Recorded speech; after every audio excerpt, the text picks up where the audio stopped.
as heavy rain across the North Island starts to ease away. That's it. Take care.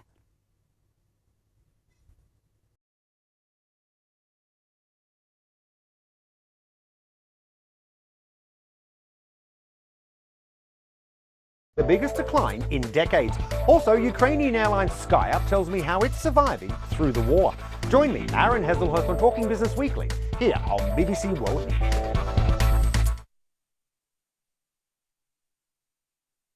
BBC.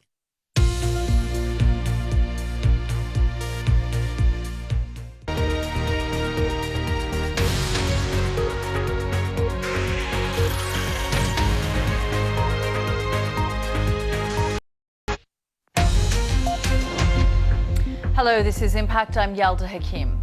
Russia's flagship vessel in the Black Sea is badly damaged by an explosion. Ukraine claims it hit the ship with missiles.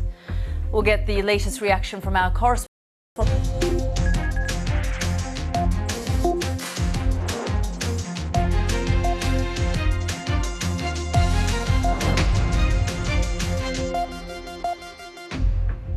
Welcome back to the programme. It's 50 days loaded. Quoting the Russian Defense Ministry, Interfax says the crew of around 500 had all been evacuated and the cause of the fire being investigated. But a Ukrainian official has said the ship had been hit by 2 missiles. However, this has not been. Still an important one. Russia insists it doesn't know why the blaze started, but Ukraine says it fired 2 missiles which hit their target. For it to just be sitting out there, you know, that it's a really bad thing for the Russian Navy. And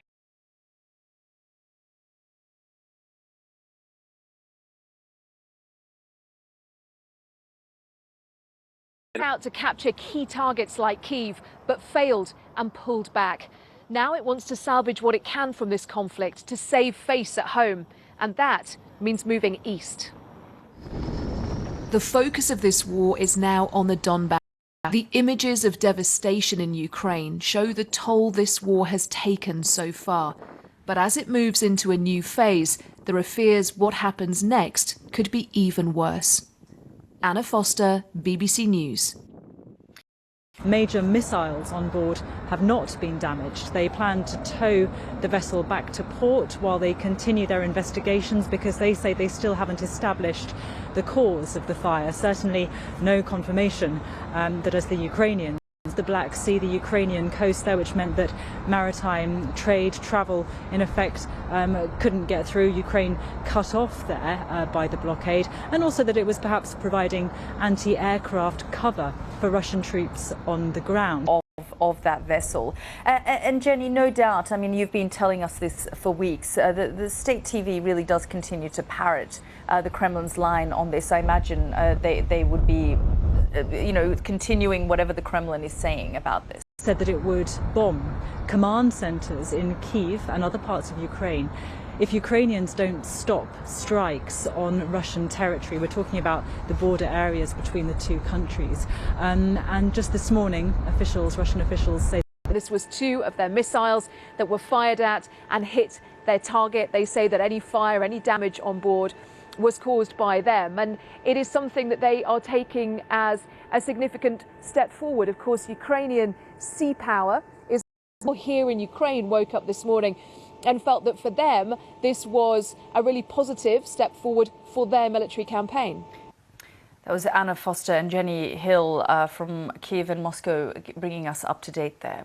Now, the British government rescued trying to cross the English Channel, a dangerous journey for thousands each year, a problem the government has so far failed to tackle. The solution, ministers believe, lies 4,000 miles away. The Home Secretary Priti Patel visiting Rwanda. Good morning, everybody. Thank you very much for coming. The Prime Minister in Kent today said the plan was part of the UK taking back control of immigration. This innovative approach, driven by our shared humanitarian impulse and made possible by Brexit.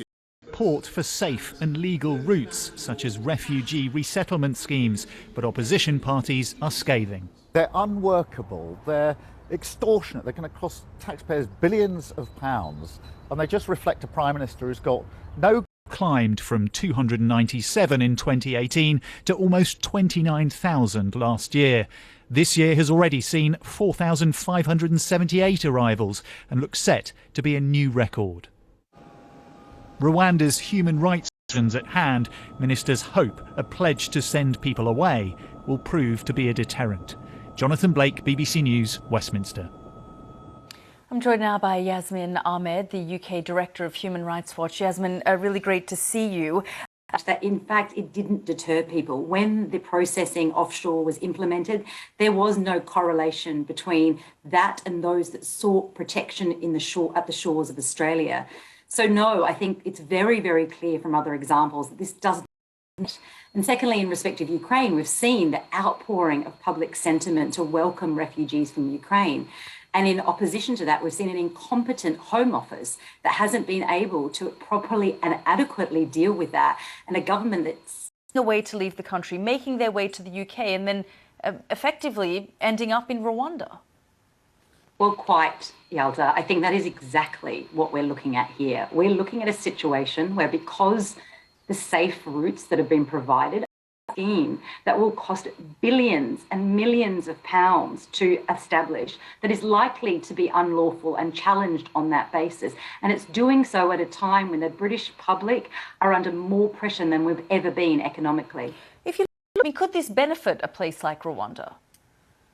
So yes, I mean, what we've seen from the British government today and Boris Johnson is him speaking about Rwanda as being a sort of development darling of welcoming refugees and being a progressive in light of this immigration policy, when we know that is not the case.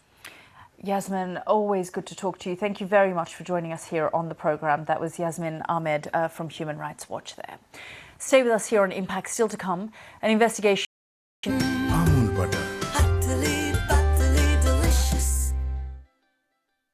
दादी कहती थी कि special खाना दिल से बनता है और दिल की बात सिर्फ पी मार्क जानता है. P Mark, the mustard specialist since 1933. Footage shows Patrick Lyoya running from a white officer. The two men were then involved in a struggle over a taser. You can see that shooting now. Let's just watch this for a moment. A question many protesting after this incident are asking is, why do traffic stops like this escalate to this extent? Well, reporter Kim Barker has been investigating that issue for the New York Times, and she joins me now. Kim, I mean, we're looking at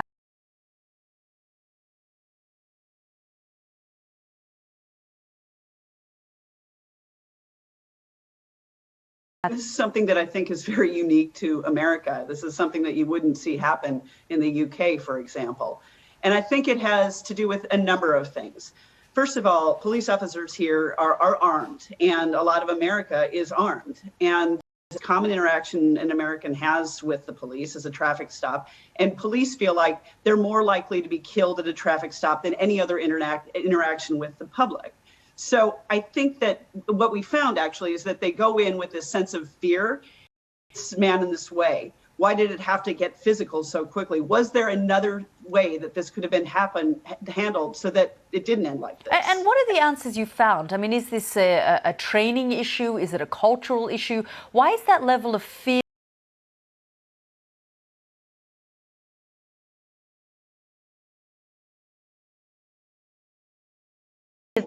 Police stops any longer. We're not going to stop people just because they've got an expired license plate. Just to avoid this kind of scenario. Yeah, exactly, like this kind of scenario. And one of the things that you wrote in your report was officer created. That the officer shot was because they said, like, that they feared that the driver was about to run them over. That they in fact thought that the car was the weapon. And in these cases, what we mean by officer created jeopardy is an officer who jumps in. Kim, to sort of ensure that they can learn from mistakes, or at least document what is actually happening rather than my word against yours. Right. They came in to document what was happening, right? And especially the body cams are so helpful because you can see in this particular case, in many cases we looked at, that the actual dash cams that are in the car often don't capture what's happening. And in this particular case, the webcam, I believe, was accidentally turned off or turned off? It was done, and we'll see what happens. But what we found is in those more than 400 cases that we looked at where the motorist was not armed at all and killed, only 5 officers were actually convicted of a crime. Kim, really disturbing. As it were, he's not convinced that it can achieve its full potential in its current ownership format. Basically, it is a publicly listed company answerable to stock market regulators and also to its own shareholders. He thinks it could, or yesterday I should say, so it will be a tempting offer. The question now is whether the board will be interested in playing ball with him, whether they'll want somebody as, shall we say, eccentric as Elon Musk in charge of the company. He said he'll walk away, and that would involve him also, or he said it will also involve him selling off the 9% of the company that already owns. Worth pointing out, the share price has risen by 38% since he first bought that stake. So there's a lot of money on the table here for shareholders. The first step, though, is to hear. Hello there. The weather headlines for both South and Central Asia is all about the heat, above average temperatures for the time of year over the last few days. And there's little change going forward in actual fact. There's some showers as well. So Kazakhstan seeing temperatures into the mid-20s, high 20s as well, down through Turkmenistan and Uzbekistan as well. A few scattered showers potentially to higher ground across Afghanistan and Pakistan. And then we get back down.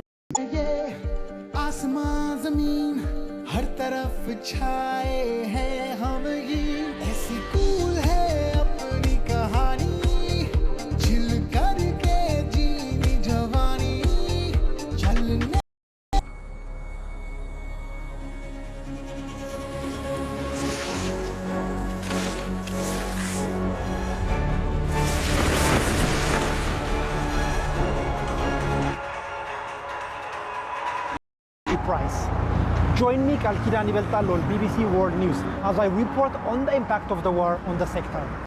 How much are sanctions hurting living standards in Russia? As prices for everything from sugar to baby food surge, one opposition politician says it'll... BBC experts check the facts behind the stories making the headlines. Go to the BBC News website and app to answer any questions you have about the big stories of the day. To the Central African country to have their claims processed. And a search and rescue operation is continuing in the southern African province of KwaZulu-Natal after the worst flooding in decades killed more than 300 people. And they're all your...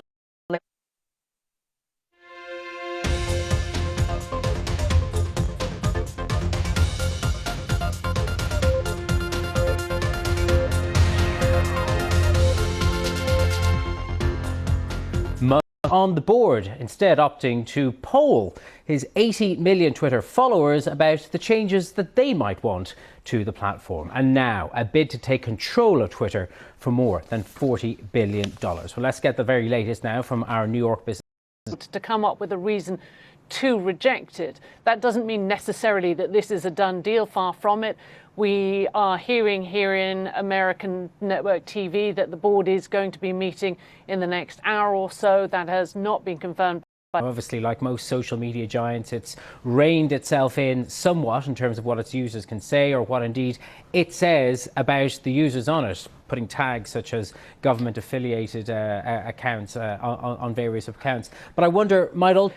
It wasn't actually secured, and it was the financial regulator in America that took Elon Musk to task over this. That led to a massive battle in which he lost the role of chairman. He had to pay a huge fine. He had to have his tweets vetted, and just earlier in regulator, or with Twitter, but that's certainly what he's saying publicly. What it would look like if he actually gained control of Twitter, it's not entirely clear.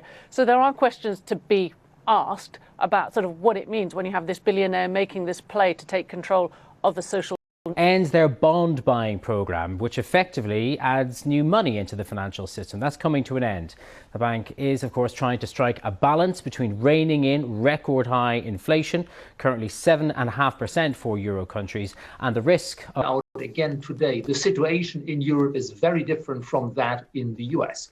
In the US, we do have homegrown inflation as a result of an excessively loose fiscal policy. US consumers are spending too much. US wages are sort of outlined before. namely that it will stop net asset purchases at some time in the third quarter, announcing the details for that in June, and that it may raise rates later this year without yet committing to that.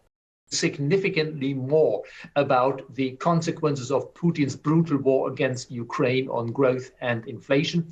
And if uncertainty recedes somewhat, and if the Eurozone economy recovers from its current bout of weakness caused by Putin, full monetary support. But we have to look at the reasons for that. The Eurozone quite naturally is being hit much more by Putin's war against Ukraine than, say, the United States, and even somewhat more than the United Kingdom.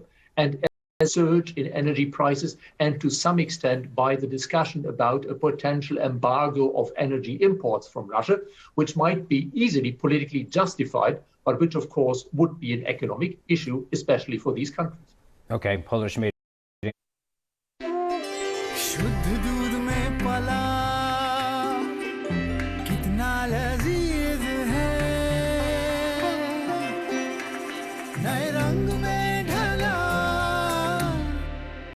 Early 2020. This has been such a fast-moving story and was relentless. The NHS is now on the brink. There's been a wealth of information, and it's my role as medical editor to put that clearly and succinctly. We will not see our lives dominated by it. Having a global perspective creates a deeper understanding. Because in our connected world, all news is international. The impact on Europe and the rest of the world would be devastating. Around the globe. Now on BBC World News, Sport Today.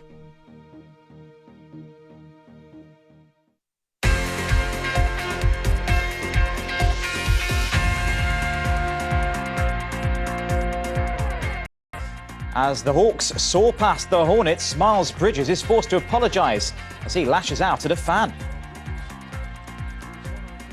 And can Rocket Ronnie win a 7th world title? We'll be bringing you all the details to punish Atletico Madrid following the ugly scenes after their European Champions League quarter-final with Manchester City. Scuffles broke out late in the game and carried on in the tunnel after a 0-0 draw at the Wanda, which saw City progress to the semis courtesy of their Frankfurt in the second leg of their quarter-final. Barca drew 1-1 when they played last Thursday in Germany. Serginho Dest, Memphis Depay and Gerard Piqué returned to train with the squad and will be available to play after recovering from their injuries.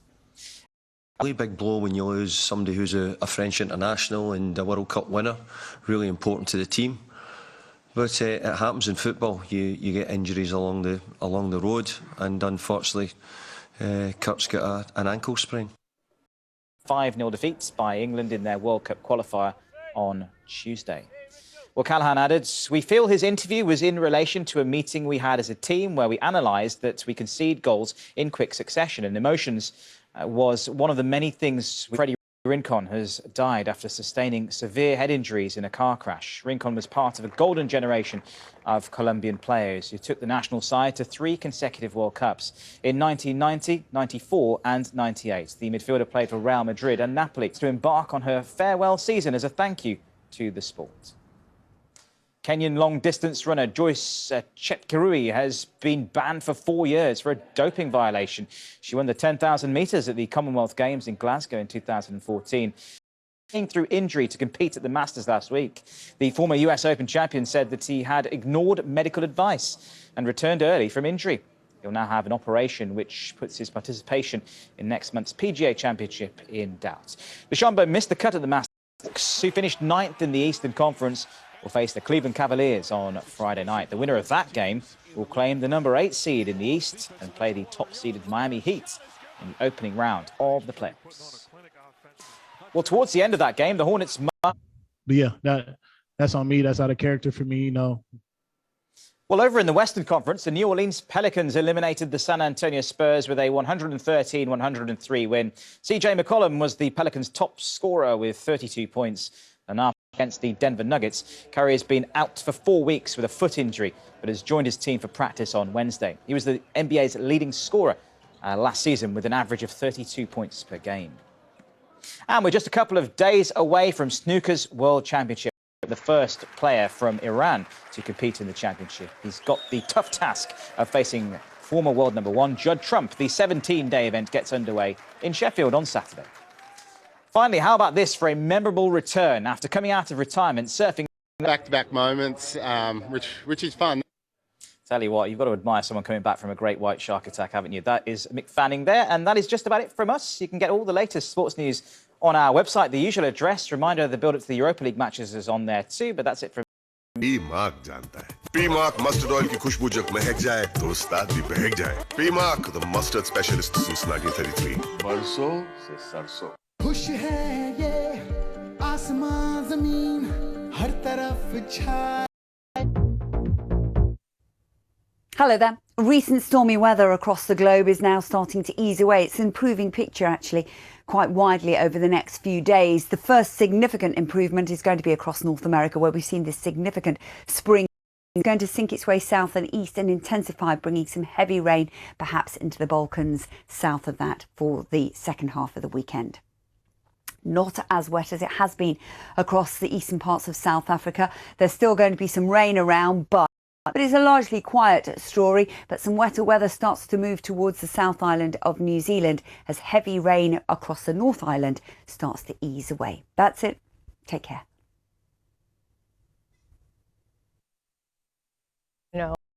It was more a study of how late capitalism is functioning and what it looks like. And I think that we sought out spaces where people are specifically believing in this script, that if you follow the right things, if you have the right job, then you'll be creatively the most difficult and kind of painstaking.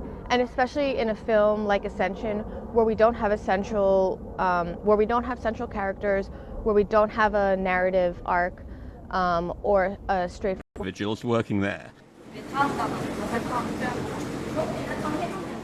On the face of it, it seems like the most exploitative kind of space and dehumanizing space, where literally replicas of human bodies are being made to be exploited. But I was interesting, and it was Chinese women trying to smile. That made a big impression on me, but I was thinking, we see a lot of people in your film, but we don't see much spontaneous happiness, do we? I was hoping that I would find no narration, little explanation, but to its credit, it gives you a very intimate sense of different aspects of life in modern China.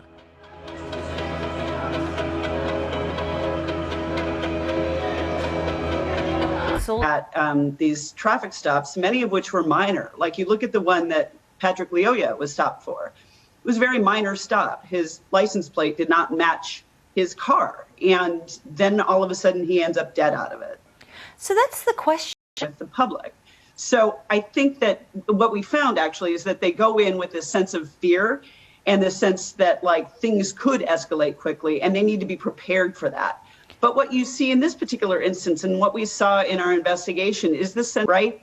And that's, I think that, like, there are places nationwide, we're actually doing a story now looking at this, that have tried to fight this, right? Where they're saying, like, we're not going to stop people for low-level police. You know, and I suppose in many ways this is why these webcams were also created. Is that correct, Kim, to sort of ensure that they can learn from mistakes, or at least document what is actually happening rather than my word against yours? You can hear that there's a struggle over the taser, and then the webcam goes off and he is shot. You know, Patrick Lyoya is shot in the head while the officer is on top of him. Yeah, really. And to tell you what, they're going to investigate this. The investigation isn't yet done, and we'll see. About how significant this is. I think it is significant. It's significant whether the Ukrainians caused the damage with missiles or whether it was an accidental explosion on board the ship. This is the flagship threatening to do a landing. What I think this has done, with the loss of their flagship, albeit it's an old ship, it's almost 40 years old, but very heavily armed, has made them, it'll have to make them think, goodness me, we've got to be very downhill rather. And so he has a very strong feeling for it, and this will be quite a hit to him. I think he'll be quite upset. I think he'll be annoyed, very angry. And feeling quite humiliated? I think that's correct. You know, this is the flagship. It sounds as though the ship's company were taken off the ship. This is humiliating stuff, and I think you'll feel that. And as you say, I mean, crucially supporting the land operation. Well, their navy has been doing that on a very large scale, and this is from there. So yes, this will have a significant impact on their operations. And I mean, would you say that they have just completely underestimated the resolve and the ability of the Ukrainians?